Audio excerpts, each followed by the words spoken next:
Welcome friends to another r/MaliciousCompliance video. If you're not a malicious soul, help out by hitting the like and subscribe buttons down below. Also, I've set up a channel membership, just in case you want to show your support and help keep Storytime going for as long as possible. So if you love my videos or want to have your comments shown like this one by Phantasm, click the join button below this video. That said, our first story of the day is by an anonymous poster. Oh, you want to prove you're allergic to the vaccine? Okay, now you're fully vaccinated. So I'm a doctor in New Zealand, currently working in immunology. Our country recently, like today, introduced a policy where you need to show a vaccine pass to be able to access hospitality or retail stores. To get this vaccine pass, you either need to be fully vaccinated or have a legitimate medical exemption. As I just started working in immunology, I have a weekly allergy clinic. I had a woman referred into me who we shall call Karen, who had reportedly had a reaction to the first vaccine dose. We take that very seriously, and there was a strong possibility that she could receive an exemption from the second dose or subsequent booster shots, depending on the nature of the reaction. However, it became clear within the first few minutes of the consult that this woman had not had a serious reaction to the vaccine. She was not telling me any of the symptoms she experienced and just kept referring to the reaction. Even direct questioning was getting nowhere. However, after a frustrating 10 minutes,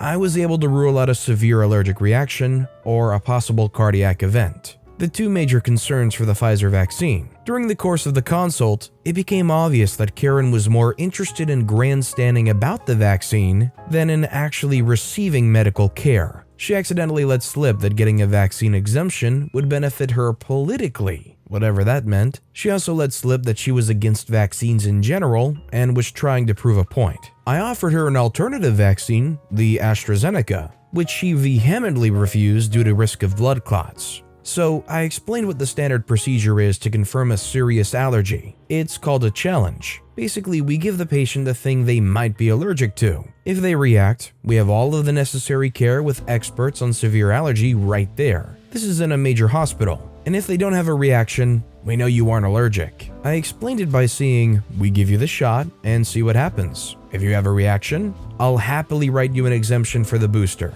She agreed to this, signed the consent form after I went through it in detail. I gave her the vaccine, and she promptly had a seizure. I put that in quotation marks because it was the least convincing seizure I have ever seen. I've seen drug addicts trying to score benzos in the emergency department having more convincing seizures. I'm not even willing to call it a pseudo-seizure, it was that terrible. She literally laid down, didn't fall, she actually laid slowly on the ground, and started flopping like a fish while periodically looking at us to make sure we were watching. I've never seen anything like it. Her vitals were all completely normal, blood was completely normal, everything was fine. After she had recovered, Reed got tired and gave up. My boss, who had taken over by this point because of how bizarre it was, explained to her that she did not have a reaction to the vaccine, was kind enough to call it a pseudo-seizure, which is essentially a seizure-like event caused by a psychological trigger rather than physical that to the patient feels like a real seizure but is not typically dangerous. He informed her that she would not be receiving an exemption. That resulted in much yelling and shouting until I calmly informed her that she didn't need an exemption as she was now fully vaccinated. She received the first dose prior to being sent to our clinic, and we gave her the full second dose during the challenge, so she was covered. The look on her face was absolute gold. She then proceeded to declare that she had not consented to being vaccinated, she had in writing, and that she refused to accept that she was vaccinated. She was, and that we were trying to prevent her from claiming to be unvaccinated. We weren't. She then stormed out of the clinic when I gave her a "I'm fully vaccinated" sticker, which we normally give out after a second dose. I kinda got in a tiny bit of trouble for that bit, but it was so worth it. It was an entertaining afternoon. If you were a doctor in a situation where the patient claims to have something that they don't have, you watch them literally lay down on the ground and flop around like a fish, would you get a kick out of just standing there watching them, waiting for them to finally stop and get back up? Let me know what you think in the comments down below. Our next story is by Chainsmoker Magic. Don't speak Spanish in front of you? Okay. How about French? No? Maybe German? So this is an interaction I observed in a convenience store the other day. It was a busy day, so there was a bit of a line, and behind me was a couple speaking Spanish to each other. My Spanish is not the best, but I understand enough to overhear them being cute and flirty with each other. Kinda made me smile because, ain't love grand? Enter Karen, standing behind them in line. Obnoxiously large sunglasses, the classic haircut and red lipstick on her teeth, probably mid-40s. She gets into the line and immediately starts looking visibly annoyed. She grunts and sighs audibly, prompting the boyfriend from the Spanish-speaking couple to turn around. "Hey, is everything alright?" he said in perfect English. Karen gives him a look that could peel paint from the walls and says, "Oh, I'm fine. I just wish people had better standards for themselves. You know speaking Spanish in public makes you seem uneducated, right?" Now, my knee-jerk reaction upon overhearing this was to turn around and tell this lady where she can stick it, but the boyfriend beat me to it. As soon as she said uneducated, the dude's face inexplicably lights up like a Christmas tree. He smiles at her and immediately turns to his girlfriend and starts saying something in French. The girlfriend responds to him also in French.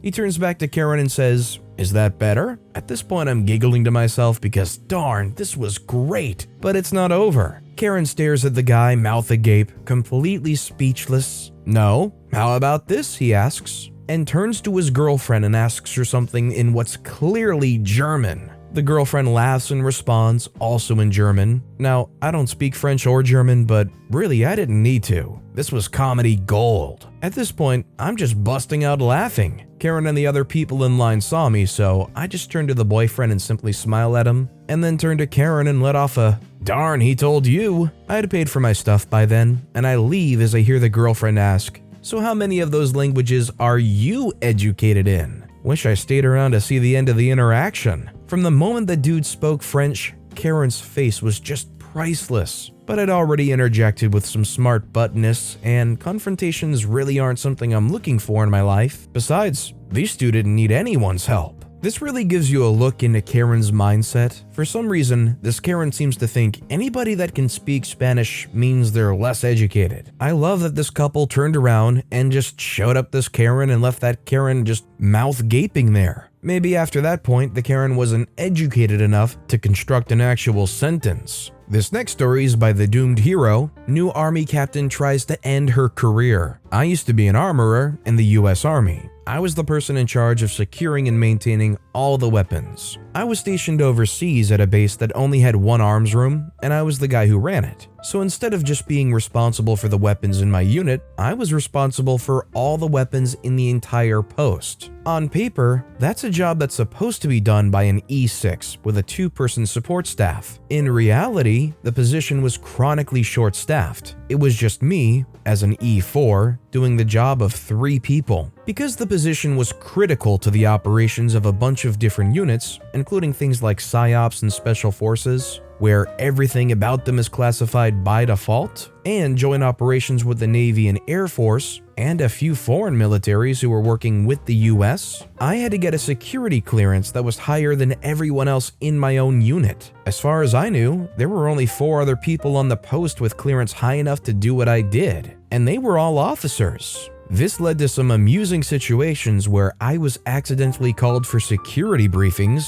that were way above my pay grade. That sucked because I was on call all the time and had to go to work anytime anyone needed a weapon. Being on call was supposed to be a duty rotation, but I was the only one who could do it, so I slept in the arms room a lot. I wanted to make sure I had as little to do as possible, so I got very good at my job. How good? During an army-wide review of the entire supply chain, my post was found to be the best run arms room in the entire army. I won a medal and everything.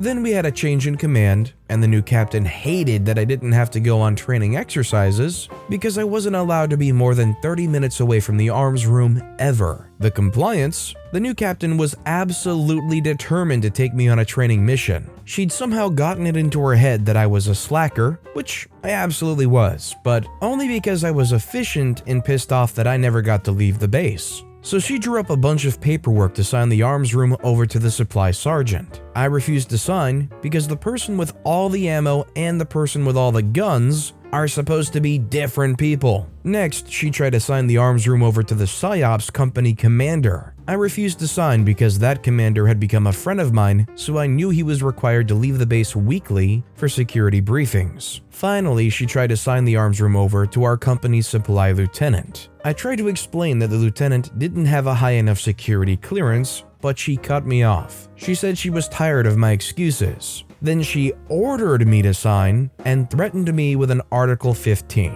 I wrote under duress on the paperwork. She didn't even look at the signature, so I sent an email to the warrant officer who was in charge of logistics for the area. He was the guy who'd given me the award I mentioned earlier, so he was pissed when he found out what was going on and went on the crappy little weekend training exercise and basically enjoyed my vacation. That sequence of events happened on a Friday afternoon. The chief didn't get my email until Monday morning. On Monday afternoon, my captain was relieved of command. I eventually had to testify at our disciplinary hearing. My second favorite part of the whole experience was the supply lieutenant who got a slap on the wrist for inadvertently obeying illegal orders because he hadn't learned the regulations before signing, saying, "Is it like that for you all the time? This has to change." My favorite part was the full-bird colonel in charge of the hearing asking my former commander, "Your soldier was awarded for being the best at his job in the entire army. After he refused your orders the first few times, why didn't you start asking questions?" I think the greater question that they should have asked is something broken? Sure, they can be annoyed that you're not going out anywhere or traveling or doing other things, but if everything you're doing is keeping things running smoothly, why would they care so much? Our next story is by TalYYR0. Save up to 15% on your water bill by shafting the unhoused today. I work for a Canadian harm reduction clinic run by a big non-profit. We have 2 gigantic laundry machines down here for towels from our shower program and clothing donations. Because the clinic budget comes from the government and the building budget comes from the non-profit directly, he forbade us from doing the client laundry because it runs up the building's water bill. And we ain't paying for that. Like even just once or twice for someone who's sleeping in the literal dirt and mud and snow, still a no. So now I tell clients that since we can't wash their clothing for them, they may as well donate it to us. I launder to put it out and lo and behold, there's a client right here who just gave away all their clothing and has nothing to wear. So I distribute the now warm and clean donations I just received from them back to them. Suck a doink, boss. Honestly, the management here is so asleep at the wheel, I'd be floored if he ever actually notices the water use. It's been 2 months since his declaration, and I'm just still quietly doing my daily end run around my boss to help folks. I think if you just boil it down to basic human decency, that's the right thing to do. Good on OP. And our final story of the day is by some weirdo in SA. Insist I announce every time I have to pee? No problem. So this was a few years ago, after just receiving a promotion at my previous company and working under a new supervisor, who we shall from here on call Karen. This is one of many altercations between us, but the only one that contains malicious compliance from my side. This was a desk job position, which also had customers calling to schedule services or repairs on their warehouse machinery. Out of proactiveness, I would discreetly tell the person that sat next to me if I were going to the loo, in case my phone rang so that they could take a message. This had worked fine for a few months, with no issues until one day. Karen usually had varying moods, and this day was a bad mood day. Nonetheless, I continued doing my stuff, keeping my head down and whatnot. I let my neighbor know I'm headed to the bathroom and make my way. Out of curiosity, I used to time my loo breaks, and I was never away from my desk for longer than 3 minutes. I walked back into the office and had not even sat down yet when this exchange happened. Karen shouting, "Where the heck have you been?" Me, already pissed at her tone of voice, say, "I was peeing, why?" Karen says, "You should tell people when you're not going to be at your desk. I'm tired of picking up your calls. Call this person back and see what they want." They hand me a note. Me, noticing my neighbor was not at her desk, I say I had told neighbor where I was going. Karen says, "Well, you have to tell me too. I need to know where you are if I'm going to be answering your calls." Me, already hatching my malicious compliance plan with a huge smile on my face, say, "Okay, no problem. I'll do so in the future." It was this day that I decided I should really start looking after my health and make sure I get in my 8 glasses of water a day. So the next day I arrived with my 500 milliliter water bottle, knowing I would need to finish the bottle 4 times before the workday ends. I was going to the bathroom about hourly, and each time I would stand up, walk to her table, wait if she was on a call, then politely tell her, "I'm going to go pee now," with the biggest smile on my face, and then go. After about a few weeks of this, she eventually cracked. Karen very loudly said, "Why do you keep telling me when you need to pee? I don't want to know your internal schedule," as if she had forgotten her outburst a few weeks prior. I say, "You said I had to tell you if I were going to the bathroom a few weeks ago."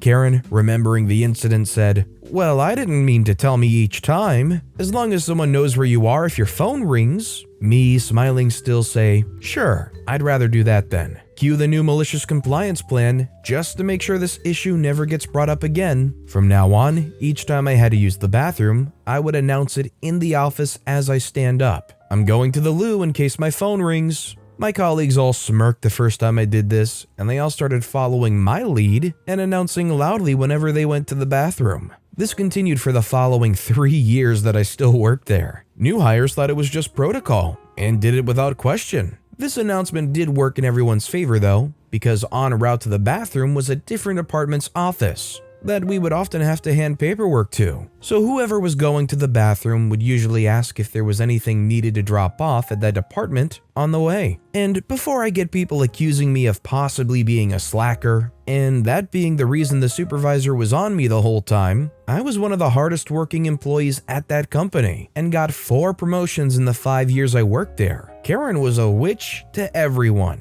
See, what I think Karen was really after was cutting down on the amount of bathroom breaks. It might have also been influenced by them just being annoyed having to help out a little bit more. But I personally do have a suspicion that this Karen just would prefer if everybody stayed at their desks the entire day. But OP ain't gonna let that stop them. But with that being said, that's all the time we have for today. So of all these stories I've read today, which is your favorite and why? Let me know in the comments down below. And if you haven't yet, if you could like and subscribe, that would mean a lot to me. Whatever you do, whether it's liking, subscribing, turning notifications on, all of it helps grow this channel and I appreciate the heck out of it. So until next time, I'll see you all tomorrow with some more stories.